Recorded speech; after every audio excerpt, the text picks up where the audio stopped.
Баткен облысына кышы бою 6000 тонна көмір керектелет. Облыс кышка толугу менен даяр.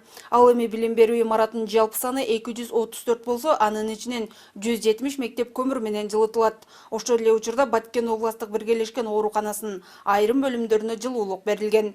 Электр энергиясын жылытууга эсептелинген. Ошон үчүн ар бир бөлүмдө электр жылытуучулар контроль кылса азайтып кеңейтип, токтун үнөмдөөгө, токту аз же көп иштеткенге, үнөмдүү иштеткенге, оорулар бар кезде өчүрүп койгонго, оорулар жок болгон кезде жандырганга толук мүмкүнчүлүктөрү бар. Оорулар жылуу шартта жатышат.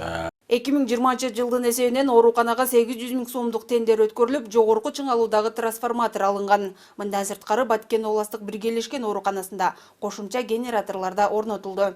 Тендер өткөзүп, жаңы аварийный трансформатор алдык. Олар почти уже установка болду. Эми жакын арада только подключение кылса, алам ишке кирет. Кен кокустунда, скажем, кышында основной трансформатор өчүп калса, же авария болсо, ошо резервный аварийный трансформатор иштетсе болсо. Андан тышкары өзүнүн генераторлору бар, ар бир отделение бөлүмдөрдө. Эми основной реанимацияда, отделение недоношенияларда, роддомдордо. Андан тышкары резервный немелерибиз бар, генераторлорубуз бар. Билим берүү тармактарынын кампаларынын сыйымдуулугу аз болгондугуна байланыштуу этап менен ташылып келет.